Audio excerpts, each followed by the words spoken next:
Alright, good day everyone. Today I'm going to present to you the lesson on Korean War. Just before I start, let me just orientate you with what you're looking at.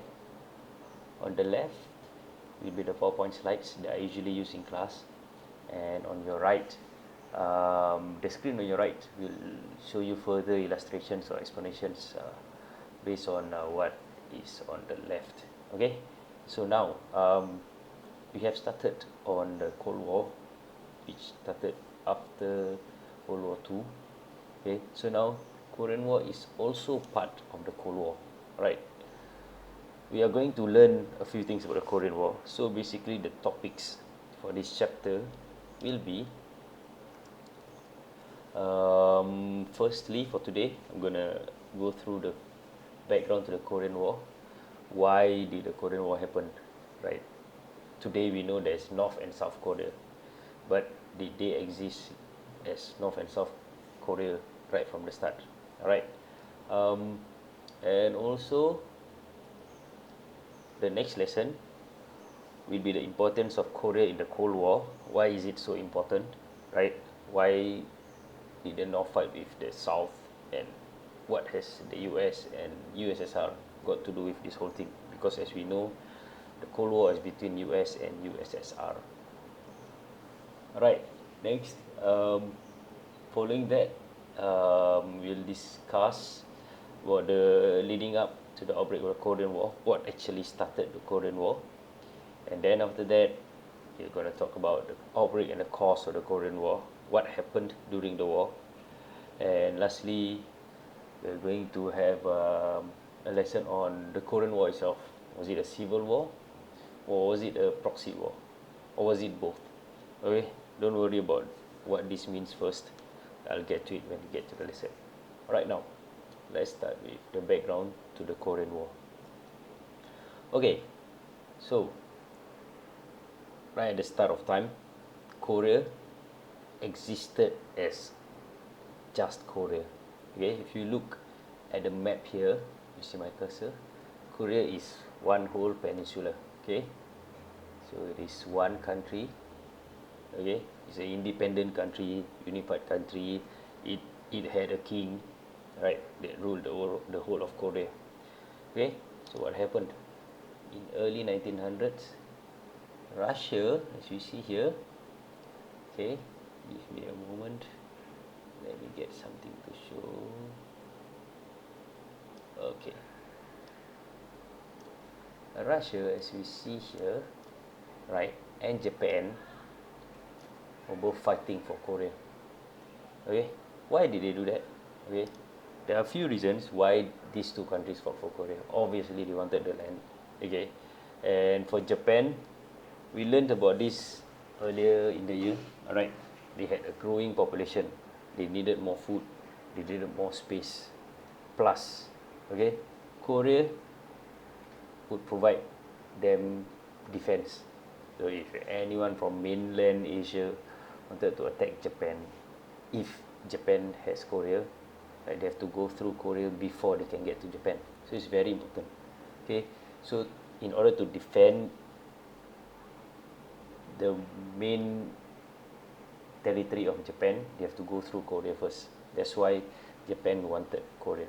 Alright, for Russia, very simple.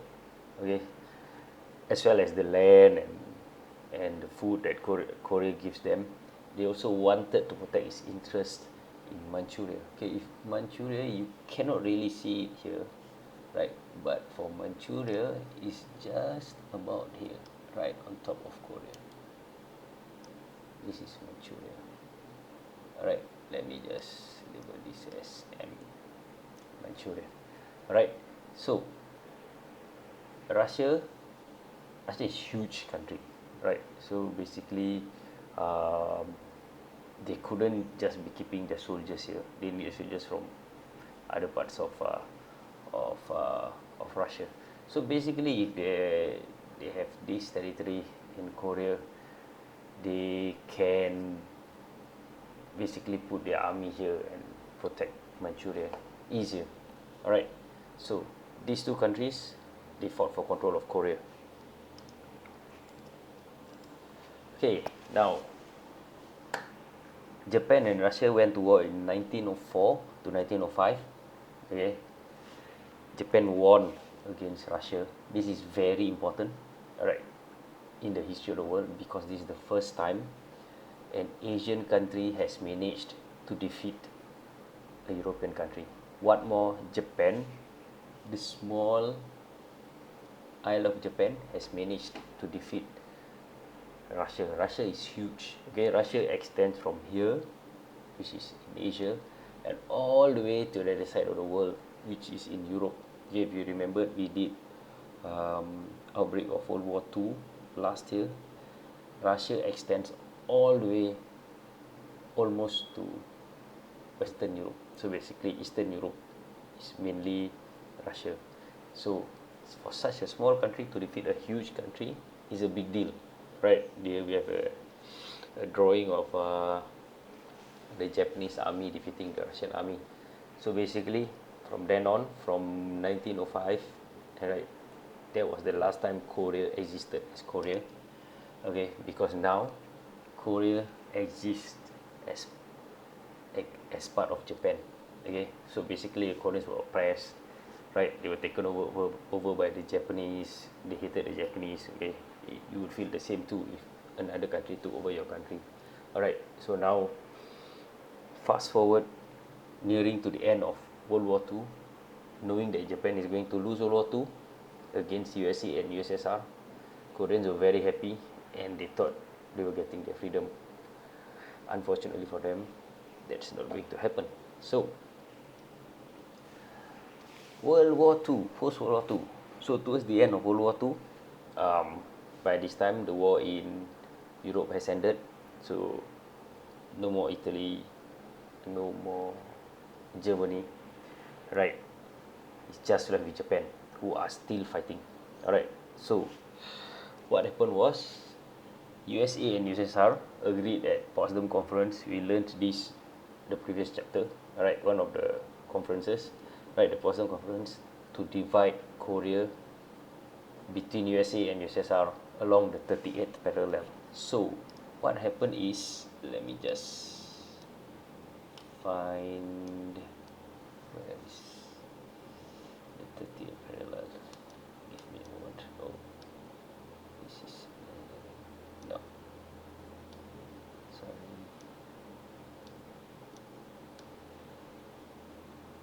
Yes. Okay. So basically, what happened was they have decided that they are going to divide Korea between themselves. Okay, why? Right. This is because the Allied powers are supposed to take over Japan's territories. So, because Korea belongs to Japan and Japan is going to be defeated, they have decided they have to take over these territories. Okay, we have to ensure that the territories are safe. Okay, and then we set up a government, right? So basically, for North and South Korea, USA realized that they have a lot on their hands. Once they've defeated Japan, they take over Japan, and they also have to take charge of Philippines. So they decided they cannot be taking charge of Japan, Korea, and Philippines. So they decided with USSR, okay, we are going to divide Korea into two. You can have the north part, since you are coming from the top. See here, like they're coming from the top. Okay, and since we be from Japan, when we have defeated Japan, all right, so be coming from bottom. Okay, so basically that's it. All right. An interesting story about how they define this 30th parallel. So basically, there's these two US officials who were told that, okay, you're supposed to divide Korea. So they found out they're supposed to divide Korea, and bearing in mind they need to have the capital of Korea, which is Seoul, right, in USA half. They took up a National Geographic map. They looked, how can we divide Korea? Then they saw this line called the 30th parallel. Okay, let's roughly divide here. Okay, this is a very, very problematic divide because there is no natural division along the 30th parallel. A natural division, what do I mean by natural division? There's no geographical division. For example, okay, a river is a natural division, or a sea. let's say from Singapore to Malaysia, there's the Straits of Johor. There's a natural division, so we know which part is Johor, which part is Singapore, right? But the third parallel, there is no natural division. Okay, so on paper it looks like this, right? But on real life, it is not as straight as this. Um,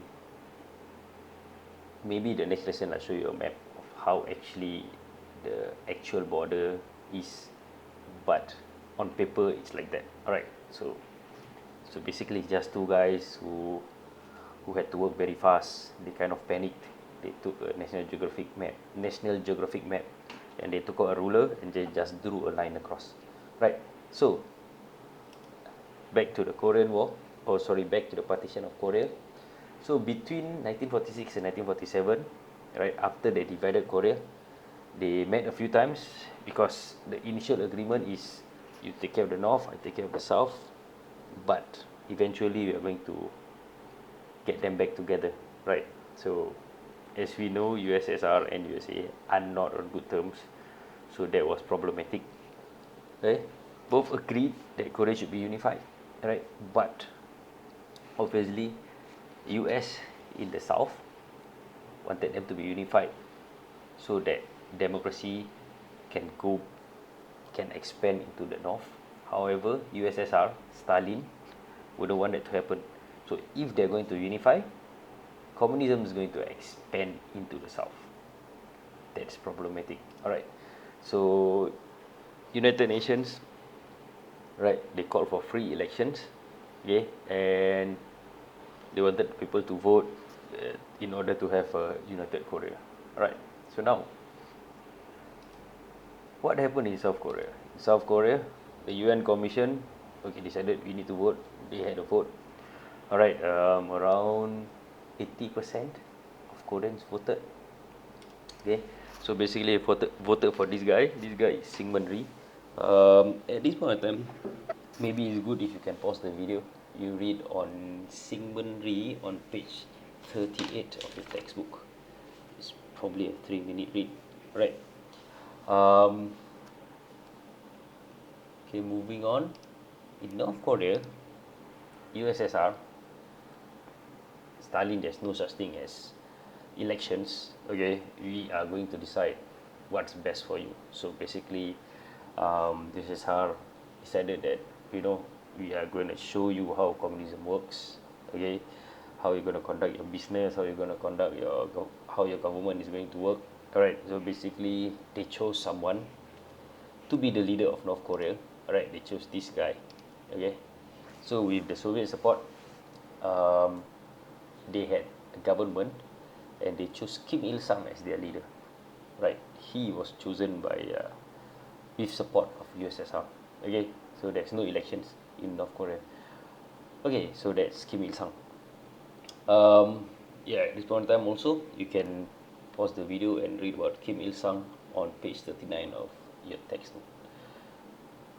Okay, so this Kim Il Sung, if you're thinking the face or the name seems familiar, yep, he is actually the grandfather of North Korea's current leader, Kim Jong Un. Yep, that's the grandson. All right, and it's actually a family affair. So after Kim Il Sung passed away, Kim Jong Il, his son, took over as the leader of North Korea, and then after that, after he passed away, Kim Jong Un took over as the leader of North Korea. All right, so basically these three smiling men were the leaders of South Korea so far. All right, okay, moving on. Okay, now let's take a look what's happening in North Korea and South Korea at the same time. So basically, Kim Il Sung decided that Korea should be united. If necessary, we will go to war by violence. Alright, like Stalin, Kim used propaganda. Okay, everywhere in North Korea you have his picture. I mean, if you go to North Korea today, you'll still see Kim Il Sung's picture as the first leader of North Korea, and you'll see his picture alongside his son and his grandson. So a lot of propaganda, very similar to what happened in USSR. right? Where you see pictures of Stalin and Lenin everywhere in USSR. Okay, and he also believed that North Korea doesn't need any help from anyone. So he promoted self-sufficiency. Okay, so they grow their own food. They don't need to import any food. All right, and he basically closed off North Korea from the rest of the world. He just want to focus on North Korea, and they do not need any help from the rest of the world. Okay, so South Korea, Syngman Rhee was seen as a faction, right, from the start. Okay, he wanted a unified Korea. All right, he is supported by the US. Okay, and the US told him that they are going to withdraw from Korea in June 1949. Right, they are not going to be in Korea anymore, so they're going to leave him in charge. Okay, so now, yes, the American forces, I mean the US government were against communists, right? But Syngman Rhee is just another level. He too was anti-communist. However, he proved to be authoritarian. He started to kill all the communists. I mean, he started to kill communists in South Korea. For the US, this is unacceptable. Alright, so I mean, you cannot have an, I mean, as much as they did not like communists, but they wouldn't agree to anyone to killing communists, okay, in South Korea. However, the people chose him, and the US supported him. Now they are stuck in a situation, right? They have to support him because they are leaving South Korea. If they do not support him, Kim Il Sung from North Korea will take advantage of that and take over South Korea. So the US is now stuck in a situation where the person they chose to lead South Korea, they did not like him, but they have no choice but to support him because they do not want the communists from the north to take advantage of that. Okay, so now they're having this problem. They are having this problem at this point of time. Okay, they did not like Syngman Rhee, however, they still have to support him. If not, Kim Il Sung is going to attack South Korea. Okay. Now, both these leaders, like I said earlier, wanted to unite Korea.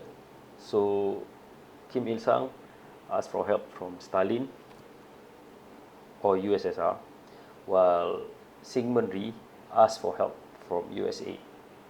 Okay, to unite Korea, and they knew that in order to unite Korea, it cannot be done peacefully. It's almost impossible because both leaders believed in their own system. Okay, so we have the democratic South and the communist North, right? They would not give up their parts of Korea, so they knew that they need military assistance. One, in order to protect themselves, and two, if necessary, to attack the other side in order to unite Korea. Okay, so now, what have they done to achieve unification? Okay, let's start with Kim Il Sung. One, he made friends with China and USSR, right, and started saying bad things about the South and USA. So basically, he went to USSR. He asked for more help from Stalin. Right? Can you help me? I need more weapons. I need to help North Korea, and I need to unite Korea. If not, we will forever have an enemy at our doorstep. So basically, he went for help to Stalin. Okay, he managed to get weapons from Stalin, but Stalin said, "Okay, we have just finished World War II. I do not want to go to war with USA." So Kim Il Sung is also stuck in a situation where he has the weapons, but he is specifically told by Stalin not to anger USA. However, if he decide to attack South Korea, he will definitely anger USA, right? So his instructions were do not anger USA. Alright. Now, for Syngman Rhee, similar to Kim Il Sung, he doesn't mind going to war to take over North Korea because his ambition is to unite Korea, right? However, at this point of time, USA thought that Rhee is very rash, right? He will do things without thinking, and possibly start a war with the North. Similar to Stalin, USA thinks that we have just finished World War II. Let's not start another war. Too many people dying, right? But at the same time, um, kept pressing USA for more weapons in order to unify North Korea. Sorry, unify Korea and take back Korea from the North. Okay, so basically, US provided limited military economic aid. So basically, they still have to give him weapons because if they don't, right, Kim Il Sung can attack him. He need weapons to defend himself. But USA doesn't give him. USA did not give him enough weapons to mount an attack on the North. Alright, so Syngman Rhee is kind of stuck. He has weapons to defend himself, but not enough to take over North Korea. Alright, so now, okay, despite USA and USSR agreeing at the Potsdam Conference that they shall take the North and the South, and after the war they shall unify both parts of the country into a single Korea, right? But now the communist North and the democratic South, right, will not agree with each other because the North wants Korea to be communist while the South wants Korea to be democratic. So that is a problem that they're facing at this point of time. Okay, both the North and South claim to be the rightful government, and also with these two leaders who believe in war, it is not possible. It is not very easy for them to come together and achieve unification through peaceful means. Okay, so now I think we are done for this part of the background of the Korean War. The next lesson, I will show you, I will go through, or I will go through with you why is it so important? Why is USSR? Why is Stalin and USA um, making such a big fuss about North and South Korea? I mean, USA is very far from South Korea. So why did they have an interest in whether the North is communist or whether Korea as a whole is communist? Alright, so the next lesson I will show you the importance of Korea in the context of Korean War. Alright, thank you very much. If you have any questions, you can drop me a text, or if I can find out a way that you can give me your questions and I can answer it online, I will tell you by the next lesson. Alright, thank you very much.